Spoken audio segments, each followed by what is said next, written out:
आखिर क्यों एक माँ ने अपनी सौतेली बच्ची को जंगल के अंदर छोड़कर चली गई? किसी गांव में एक किसान रहता था। उसकी शादी को काफी साल हो चुके थे, परंतु वह निःसंतान था। फिर उस किसान ने संतान की चाह में दूसरी शादी की। कुछ महीनों के बाद भगवान की दया से उसे दूसरी पत्नी से एक बेटी हुई। बच्ची देखने में बिल्कुल परी जैसी लगती थी। उस फूल सी बच्ची को पाकर किसान ने भगवान को धन्यवाद दिया। वह पति पत्नी अपनी बेटी के साथ बहुत खुश थे। किसान ने बड़े प्यार से अपनी बेटी का नाम परी रख दिया। अब वह किसान अपनी दूसरी पत्नी से बहुत अधिक प्रेम करने लगा था। लेकिन किसान की जो पहली पत्नी थी, उसे यह सब सहन नहीं हो रहा था। वह किसान की बच्ची को देख भी नहीं सकती थी। जब बच्ची कुछ महीनों की हुई तो अपनी तोतली जुबान से किसान को पापा पापा कहने लगी। यह देखकर पहली पत्नी के सीने पर तो जैसे सांप लौटने लगे। अब वह किसान की बेटी की दुश्मन बन चुकी थी। परी की माँ सारा दिन घर का कामकाज करती, लेकिन किसान की पहली पत्नी किसान से खेतों में काम करवाया करती थी। एक दिन किसान की पत्नी खेतों से कुछ सब्जियां तोड़ने जा रही थी। तभी उसने सोचा कि आज परी तो घर पर अकेली है, क्योंकि उसकी माँ दुकान से कुछ सामान लाने गई है। किसान की पहली पत्नी ने इसी बात का फायदा उठाया और परी को अपनी गोद में उठाकर खेतों की ओर ले गई।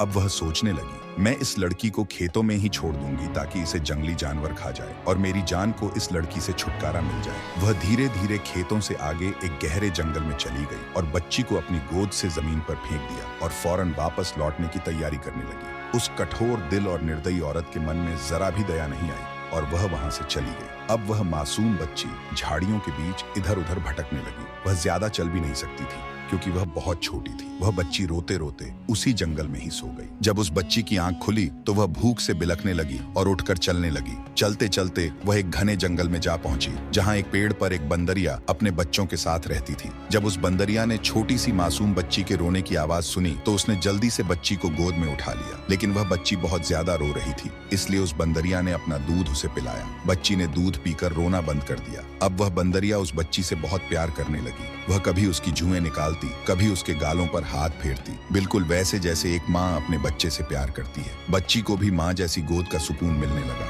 उस बंदरिया ने कई दिनों तक उस बच्ची का ऐसे ही ख्याल रखा। वह उसकी भूख प्यास और हर जरूरत का एक माँ की तरह ध्यान रख रही थी। इसी दौरान पास ही की कुटिया में रहने वाले साधु बाबा, जो भिक्षा मांगने के लिए बाहर गए हुए थे, वापस अपनी कुटिया में आ गए। अचानक उन्होंने देखा कि बंदरिया की गोद में एक बहुत सुंदर और प्यारी सी इंसानी बच्ची है। यह देखकर साधु बाबा सोच में पड़ गए। साधु बाबा ने तुरंत उस बंदरिया से बच्ची को अपनी गोद में लिया और अपनी कुटिया में चले गए। वहां वे उस बच्ची से उसका नाम पूछने लगे, लेकिन बच्ची तो अभी बहुत छोटी थी और ठीक से बोल नहीं पाती थी। साधु बाबा सोचने लगे, पता नहीं यह किसकी बच्ची है और कहां से आई है। फिर उन्होंने प्यार से उस बच्ची का ख्याल रखना शुरू कर दिया। उन्होंने उस बच्ची का नाम उजाला रखा, क्योंकि वह बच्ची स्वर्ग की अप्सराओं की तरह सफेद और सुंदर थी। अब वह बच्ची कुटिया से बाहर निकलकर हर रोज बंदरिया के बच्चों के साथ खेलती। वह बंदरिया सुबह शाम उस इंसानी बच्ची की बड़े प्यार से देखभाल करती थी। वह अपने बच्चों का तो ख्याल रखती ही थी, साथ ही उस इंसानी बच्ची का भी बहुत ध्यान रखती थी। कभी उसे फलों का रस पिलाती, कभी अपना दूध पिलाती, तो कभी गाय का दूध पिलाती। क्योंकि साधु बाबा ने एक गाय भी पाल रखी थी। जब वह लड़की 6 साल की हो गई तो वह साधु बाबा को बाबा बाबा कहकर पुकारने लगी और उस बंदरिया को अपनी माँ समझने लगी, क्योंकि वह बच्ची उन्हीं बंदरिया के बच्चों के बीच पली बढ़ी थी। बाबा जब भगवान भोलेनाथ की पूजा पाठ करते तो वह बच्ची भी उनके पास बैठकर भगवान भोलेनाथ की पूजा पाठ करने लगती। जब बाबा मंत्र पढ़ते तो वह बच्ची भी मंत्रों को पढ़ने की कोशिश करती। बाबा ने उस बच्ची को बहुत अच्छे संस्कार दिए थे। अब वह बच्ची 15 साल की हो चुकी थी। अब तो उजाला पहले से भी ज्यादा खूबसूरत दिखने लगी थी और जंगल के जानवर, परिंदे और वह बंदरिया ही उसके दोस्त बन चुके थे। वह बंदरिया उजाला के लिए जंगल से सूखी लकड़ियां इकट्ठा करके लाती और उजाला बाबा, बंदरिया और खुद के लिए भोजन बनाती थी। एक दिन साधु बाबा उजाला से कहने लगे, बेटी, मुझे दूसरे शहर में भिक्षा मांगने के लिए जाना पड़ेगा। मैंने तुम्हारे लिए इस कुटिया में हर चीज का बंदोबस्त कर दिया है। तुम्हें कहीं भी बाहर जाने की जरूरत नहीं है। ये बंदरिया तुम्हारे साथ रहेगी। इसे तुम्हारी देखभाल के लिए छोड़कर जा रहा हूँ। ये बंदरिया तुम्हारे लिए जंगल से लकड़ियां लाकर देगी और नदी से पानी भी यहीं लाकर देगी। बस तुम इस कुटिया के अंदर ही खाना बनाना और बाहर बिल्कुल मत निकलना। इतना कहकर साधु बाबा वहां से चले गए। अब उजाला और बंदरिया ही उस कुटिया में रह गए थे। उजाला साधु बाबा की तरह ही कुटिया में बैठकर भगवान शिव की पूजा पाठ करती थी और उसके इर्द गिर्द बंदरिया व उसके बच्चे बैठकर उसके मंत्रों को सुनते थे। शाम को जब उजाला ने खाना बनाया तो पूजा पाठ करने का समय हो गया। जब वह भगवान भोलेनाथ की पूजा पाठ करने में व्यस्त थी तो बंदरिया के एक बच्चे ने सारा खाना खराब कर दिया। जब उजाला पूजा पाठ करके उठी तो उसने देखा कि बंदरिया के बच्चे ने सारा खाना खराब कर दिया है। तो वह उस बच्चे से कहने लगी, तुम बड़े खराब हो, सारा खाना अकेले खा गए, दूसरों का तुम्हें ख्याल नहीं आया। उजाला ने उसे हल्का सा थप्पड़ लगाया तो बंदरिया के बच्चे को गुस्सा आ गया। गुस्से में बंदरिया के बच्चे ने चूल्हे की आग में पानी फेंक कर आग बुझा दी। उजाला ने यह सब देखा तो परेशान हो गई और सोचने लगी, मुझे आग जलाने में बड़ी मुश्किल होती है, अब मैं कैसे आग जलाऊंगी। इसी तरह सारा दिन गुजर गया। अब उजाला खुद भी भूखी रही और उस बंदरिया और उसके बाकी बच्चों ने भी कुछ नहीं खाया। अब वह बंदरिया का बच्चा बड़ा पछता रहा था कि मैंने आग क्यों बुझाई, इसी वजह से हम सबको भूखा रहना पड़ा। आखिरकार उजाला झोपड़ी से बाहर निकल आई। उसे एक दूसरी झोपड़ी के बाहर धुआं उठता दिखाई दिया तो वह उस धुएं को देखकर उस झोपड़ी के पास गई जहां से धुआं निकल रहा था। उस कच्ची झोपड़ी के अंदर एक राक्षसी बुढ़िया थी। बुढ़िया का एक बेटा भी था जो कि बड़ा आदमखोर था। उसे इंसान की खुशबू आते ही फौरन पता चल जाता था। जब उस बुढ़िया ने उजाला को देखा तो उसके मुंह में पानी आ गया और वह ख्यालों में उजाला को खाने के बारे में सोचने लगी। काश इस वक्त मेरा बेटा घर पर मौजूद होता तो वह इस इंसानी लड़की को कभी न जाने देता। अब उसने योजना बनाई कि जब तक उसका बेटा नहीं आता वह इस लड़की को बातों में लगाकर यहीं रोके रखेगी। फिर वह बुढ़िया उजाला से कहने लगी, आओ बेटी, कैसे आना हुआ, तुम कौन हो और कहां से आई हो। उजाला कहने लगी, मैं अपने बाबा की लाडली बेटी हूँ जो बहुत ही नेक हैं। इस वक्त वे दूर वाले गांव में भिक्षा मांगने के लिए गए हैं और मैं घर पर अकेली हूँ। बंदरिया के शरारती बच्चे ने चूल्हे की आग बुझा दी। आप मुझे थोड़ी सी आग दे दीजिए ताकि हम अपना खाना बना सकें। वो बुढ़िया कहने लगी, बेटी आग तो तुम्हें मिल जाएगी लेकिन बदले में तुझे मेरा भी एक काम करना होगा। मैं बूढ़ी औरत हूँ और मुझसे घर का काम बहुत मुश्किल से होता है। मेरा बेटा आने वाला है, उसे बहुत भूख लगी होगी। दूसरी तरफ बाजरे के दाने पड़े हैं, तुम चक्की में पीस कर उसका आटा बना दो। तो उजाला ने जल्दी से बाजरे के दाने पीस दिए और बुढ़िया के पास आकर कहने लगी, अम्मा मैंने आटा पीस दिया है, अब जल्दी से मुझे आग दे दो ताकि मैं अपने घर चली जाऊं। बुढ़िया कहने लगी, बच्ची तुम कितनी अच्छी हो और देखो ना मेरा घर कितना गंदा हो रहा है। मेरी तो हड्डियों में इतनी जान नहीं है कि मैं काम कर सकूं। तुम तो जवान हो, मेरे घर की थोड़ी सफाई कर दो। उजाला ने फौरन झाड़ू पकड़ी और जल्दी से पूरे घर की सफाई कर दी। लेकिन वो बुढ़िया बार बार बाहर का रास्ता देख रही थी और दिल ही दिल में सोच रही थी, आखिर मेरा बेटा आज जल्दी घर क्यों नहीं आ रहा, पता नहीं क्यों वो आज देर कर रहा है। अब मैं और कितने बहाने इस लड़की के आगे लगाऊं। इतनी देर में उजाला फिर बुढ़िया के पास आई और कहने लगी, अम्मा मैंने तुम्हारे घर के सारे काम कर दिए, अब मैं घर जा रही हूँ क्योंकि मुझे बहुत देर हो गई है। आपने मुझे आग नहीं देनी तो मत दो। बुढ़िया कहने लगी, बेटी कैसी बातें कर रही हो, तुम तो बहुत अच्छी हो। ये लो आग और ये एक मुट्ठी बाजरा भी ले जाओ। उजाला दोनों चीजें अपने हाथ में लेकर चल। रास्ते में उसके हाथ से बाजरे के दाने गिरने लगे लेकिन उजाला ने इस पर ध्यान नहीं दिया और घर जाकर उसने जल्दी से आग जलाई और झट से खाना बना लिया। सबसे पहले उसने बंदरिया और उसके बच्चों को खाना दिया, इसके बाद उसने खुद खाना खाया। उजाला को घर आए हुए कुछ ही देर हुई थी कि उधर उस बुढ़िया का आदमखोर बेटा भी घर आ गया। बुढ़िया फौरन अपने बेटे को डांटने लगी और कहने लगी, आज तुम कहाँ चले गए थे, इतनी देर लगा दी। इतना अच्छा खासा शिकार हमारे घर पर खुद चलकर आया था और अब वो वापस चला गया। मैंने उसे कुछ बाजरे के दाने दिए थे। अब तुम्हें एक ही तरीके से उस लड़की का पता चल सकता है, जहां से वह गई होगी वहां बाजरे के दाने बिखरे होंगे, उन्हीं के पीछे पीछे तुम चले जाओ। अब बुढ़िया का आदमखोर बेटा उन बाजरे के दानों के पीछे पीछे चलने लगा। वो दाने अब एक जंगल में एक पेड़ के पास ही खत्म हो गए। उसने जब इधर उधर नजर दौड़ाई तो उसे एक कुटिया नजर आई। उसने कुटिया का दरवाजा जोर से खटखटाया और कहने लगा, बेटी दरवाजा खोलो, मैं तुम्हारा बाबा हूँ और देखो मैं तुम्हारे लिए क्या क्या लेकर आया हूँ। लेकिन उजाला तो खाना खाकर सो गई थी, उसे दरवाजा खटखटाने की जरा भी आवाज नहीं आई। अब उस आदमखोर को बहुत गुस्सा आया और वह गुस्से में दरवाजा पटक पटक कर तोड़ने लगा, मगर वह नाकाम रहा क्योंकि उस कुटिया के दरवाजे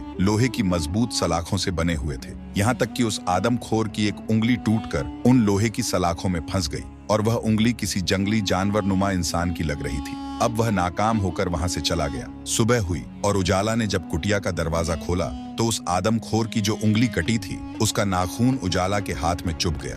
उजाला दर्द से चिल्ला उठी और धीरे धीरे उस नाखून का जहर उजाला के पूरे शरीर में फैल गया और वह बेहोश होकर वहीं गिर पड़ी। अब बंदरिया और उसके बच्चे उसके इर्द गिर्द बैठकर रोने लगे। बंदरिया कभी उसका सिर दबाती, कभी पैरों की मालिश करती, लेकिन उजाला नहीं उठी। इतने में बाहर घोड़े पर सवार कुछ लोग आए। उनमें एक राजा था और बाकी उसके मंत्री और दरबारी। वे शिकार करने निकले थे। राजा ने अपने मंत्री को हुक्म दिया, यहीं पर अब खेमा लगाया जाए। राजा की नजर जब झोपड़ी पर पड़ी तो उसने मंत्री से कहा, इसके अंदर जाकर तो देखो, ये झोपड़ी अंदर से दिखने में कैसी है। राजा का मंत्री झोपड़ी के अंदर गया और झट से ही बाहर आ गया। राजा ने पूछा, क्या हुआ? तो उसने बताया, झोपड़ी का दरवाजा तो पहले ही खुला हुआ था और अंदर एक बहुत ही खूबसूरत लड़की बेहोश पड़ी हुई है। उसके पास एक बंदरिया बैठी है जो रो रही है। राजा यह सुनकर बड़ा हैरान हुआ और उसे दिलचस्पी हुई कि वह खुद अंदर जाकर देखे कि आखिर मामला क्या है। राजा ने मंत्री को हुक्म दिया, उस लड़की को झोपड़ी से बाहर निकाला जाए। जब उस लड़की को बाहर निकाला गया तो राजा ने उसके सीने के पास अपना कान लगाकर सुना। उसे पता चला कि अभी भी उसकी सांसें चल रही हैं और लड़की भी बहुत खूबसूरत है। फिर राजा की निगाह उस लड़की के पैर पर पड़ी तो उसने देखा कि लड़की के पैर में एक खतरनाक नाखून छुपा हुआ है। जैसे ही उस लड़की के पैर से नाखून निकाला गया तो वह लड़की फौरन उठकर बैठ गई। राजा ने कहा, मैं इस राज्य का राजा हूँ और मैंने तुम्हारी जान बचाई है। अब तुम बताओ, तुम कौन हो और यहाँ पर अकेली क्यों रहती हो, और इस बंदरिया से तुम्हारा क्या रिश्ता है? ये तुम्हारे लिए बहुत रो रही थी। लड़की बोली, महाराज, मैं अकेली कहाँ हूँ, मैं एक साधु बाबा की बेटी हूँ और ये बंदरिया मेरे बचपन की साथी है। मेरे बाबा कुछ भिक्षा मांगने गाँव में गए हुए हैं, बहुत जल्दी वापस आ जाएंगे। राजा कहने लगा, तुम तो हद से ज्यादा खूबसूरत हो। अगर तुम चाहो तो मैं तुम्हें अपने महल में ले जा सकता हूँ और तुम्हारे बाबा को भी वहीं बुला लेंगे। इस बंदरिया के लिए भी शानदार कुटिया का इंतजाम कर देंगे। बस तुम मेरे साथ चलो, क्योंकि एक लड़की का जंगल में अकेले रहना उचित नहीं है। उजाला मान गई। जब राजा उजाला और उसकी साथी बंदरिया को लेकर महल पहुंचा तो राजा की माँ कहने लगी, बेटा, तुम इस लड़की को किस रिश्ते से यहाँ लेकर आए हो? लोग बातें करेंगे। तुम ऐसा करो, इसके साथ विवाह कर लो। इस लड़की की इज्जत और मान सम्मान भी बच जाएगा। फिर चंद ही दिनों में राजा ने उजाला से विवाह कर लिया। अब उजाला राजा की रानी बन चुकी थी। उस राजा की पहले से भी एक रानी मौजूद थी, लेकिन राजा को उजाला से बहुत प्यार हो गया था। वह उसका बहुत ख्याल रखने लगा था। अब उसने उसकी देखभाल के लिए एक दासी को भी रख दिया। वह दासी एक बुढ़िया थी जो उजाला को बहुत अच्छी लगती थी, क्योंकि वह उसे अपनी बेटी की तरह प्यार करती थी। एक दिन वह बुढ़िया उजाला से कहने लगी, बेटी, जरा अपनी सौतन से बचकर रहना, वह बहुत चालाक है, तुम्हें नुकसान पहुंचा सकती है। उजाला कहने लगी, अम्मा, ऐसा मत सोचो, वह तो मुझे बहन की तरह मानती है और वह भी इस राजमहल की रानी। मैं भी तो रानी हूँ, तो वह मुझसे क्यों जलेगी? बूढ़ी अम्मा की समझ में कुछ न आया और उसने बस चुपचाप सिर हिला दिया। अब उजाला अपनी सौतन के कमरे में अक्सर जाया करती थी और उससे बातें भी किया करती थी। उजाला की सौतन बड़ी तेज थी। वह अपनी जलन उजाला पर जाहिर नहीं होने देती थी। एक दिन वे दोनों महल के बाहर खड़ी थी। उजाला के साथ उसकी बंदरिया भी थी। उजाला की सौतन कहने लगी, उजाला, तुम तो बड़ी खूबसूरत हो और जेवर पहनने से तो और भी ज्यादा खूबसूरत दिखाई देती हो। नदी के बिल्कुल करीब जाकर तुम अपनी परछाई में देखो तो सही, तुम कितनी खूबसूरत हो। उजाला अपनी सौतन के साथ चलने लगी तो बंदरिया उसकी साड़ी के पल्लू को पकड़कर उसे खींचने लगी।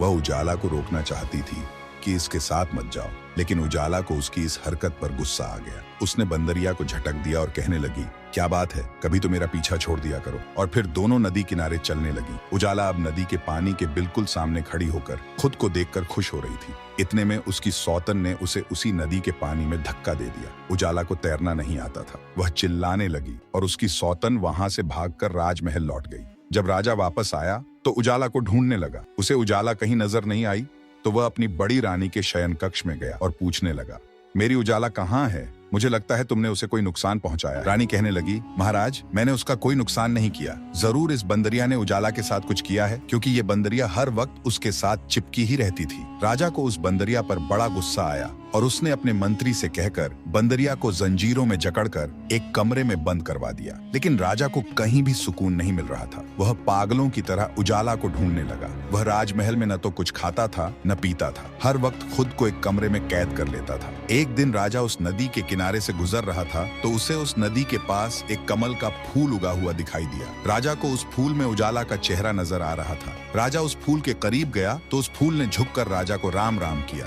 राजा फूल से कहने लगा, क्या तुम मुझे मेरी उजाला की याद दिला रहे हो? वह भी तुम्हारी तरह ही खूबसूरत और नाजुक थी, पता नहीं कहाँ चली गई। अब राजा अपना दिल लगाने के लिए अक्सर उस नदी के पास बैठ जाता और उस फूल से बातें करता। बड़ी रानी को जब यह शक हुआ तो वह एक बार फिर गुस्से में आ गई। उसने एक सैनिक को बुलाकर हुक्म दिया, जो नदी के पास एक बड़ा सा फूल उगा हुआ है, उसे तुम जड़ से काट डालो। सैनिक ने बिल्कुल वैसा ही किया। जब राजा दूसरे दिन नदी किनारे पहुंचा तो उसे वहां वह फूल नजर नहीं आया, क्योंकि वह फूल सैनिक ने जड़ों से निकालकर एक तरफ फेंक दिया था। राजा को जब वहां गुलाब का फूल नहीं दिखाई दिया तो वह बहुत निराश हुआ और वहां पर एक सेब का पौधा लगाकर चला गया। राजा के जाने के बाद वह सेब का पौधा अचानक बड़ा हो गया और उस पर बहुत सारे सेब लग गए। लेकिन उन सेबों के बीच एक बहुत बड़ा सेब था, जो आम सेबों से बहुत बड़ा था। लोग दूर दूर से उस सेब को देखने आते थे, मगर उसे कोई तोड़ नहीं सकता था, क्योंकि वह राजा के इलाके में लगा था। उधर किसान ने अपनी पहली पत्नी को घर से निकाल दिया था। किसान और उसकी दूसरी पत्नी ने बड़े प्यार से अपनी बेटी का नाम परी रखा था। वे परी की याद में हर वक्त रोते थे। अब भगवान ने उन्हें बेटा भी दे दिया था, फिर भी उन्हें परी की बहुत याद आती थी।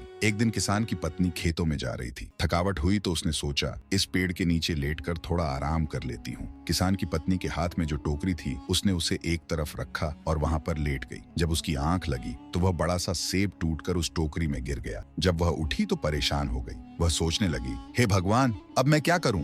अगर किसी ने देख लिया कि सेब टोकरी में गिरा पड़ा है तो वे मुझे चोर समझेंगे और राजा मुझे कैद करवा देगा। उसने सोचा, मैं फौरन घर चली जाती हूँ। उसने टोकरी वैसे ही उठाई और अपने साड़ी के पल्लू से उसे ढककर फौरन घर आ गई और अपने पति से कहने लगी, आज मैं आपको बताऊं कि मुझे क्या मिला है। तो किसान बोला, हाँ बताओ, क्या लेकर आई हो? फिर किसान की पत्नी ने सारी कहानी किसान को बताई और फौरन टोकरी पर से कपड़ा हटाया तो वहां पर सेब मौजूद नहीं था, बल्कि सेब की जगह एक नन्ही मुन्नी बच्ची थी। वो दोनों पति पत्नी ये देखकर बड़े खुश हुए और किसान की पत्नी ने जल्दी जल्दी बच्ची को टोकरी से निकाला और कहने लगी, इतनी खूबसूरत बच्ची है, मैं इसकी जरूर परवरिश करूंगी। जब उसने बच्ची को उठाकर एक जगह बिठाया तो वो देखते ही देखते एक जवान लड़की बन गई। दूसरी तरफ जब साधु बाबा कुटिया में आए तो देखा कि वहां पर उजाला नहीं है और ना ही उसकी बंदरिया मौजूद है। अब तो साधु बाबा पागलों की तरह पूरे जंगल में अपनी उजाला को ढूंढने लगे, क्योंकि उन्होंने उजाला को बड़े लाड और प्यार से पाला था, लेकिन उजाला उन्हें कहीं नजर नहीं आई।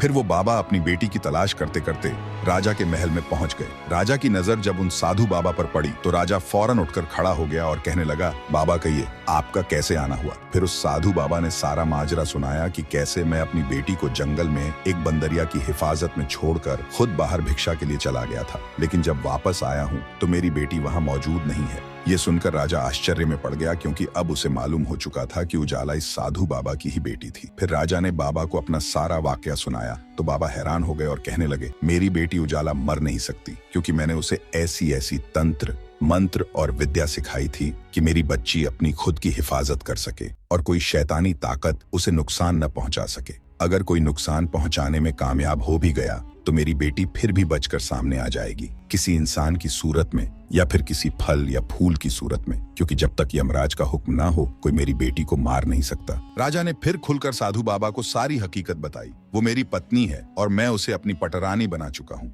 और अब वो मुझसे बिछड़ चुकी है। साधु बाबा ने राजा से कहा, पता नहीं मेरी बेटी की किस्मत में क्या लिखा है। पहले तो वो अपने माँ बाप से बिछड़ी और जवान होने के बाद वो अपने बाबा से बिछड़ गई और विवाह हुआ तो अपने पति से बिछड़ गई। अब मेरा मालिक ही जानता है इसमें उस बच्ची की क्या गलती है। राजा ने साधु बाबा को एक कमरा दिया जहाँ वे साधु बाबा बैठकर अपनी तंत्र मंत्र शक्तियों से सब कुछ देख सकते थे। फिर जब बाबा उस कमरे में जाकर बैठे और अपने तंत्र मंत्र की शक्तियों से आंखें बंद कर ध्यान किया और हर तरफ नजर दौड़ाई तो उन्होंने देखा वहां पर बंदरिया कैद थी और रो रही थी। बाबा ने राजा से कहकर फौरन उस बंदरिया को आजाद करवाया। वो बंदरिया आजाद होते ही राजा के कपड़ों को पकड़कर खींचने लगी तो राजा को बंदरिया पर गुस्सा आया, लेकिन साधु बाबा ने कहा, ये बेजुबान तुझे कुछ बताना चाह रही है। फिर वो बंदरिया राजा को कपड़ों से खींचते खींचते किसान के दरवाजे के पास ले गई। किसान के दरवाजे के पास पानी का एक कुआं था जहाँ पर एक लड़की पानी भर रही थी। राजा ने गौर से देखा तो उसे वो लड़की उजाला जैसी लगी। जब तक राजा लड़की के करीब पहुंचा तब तक वो घर के अंदर जा चुकी थी। राजा के पास ही खड़ी बंदरिया किसान का दरवाजा पटकने लगी। इतने में किसान की पत्नी ने आकर दरवाजा खोला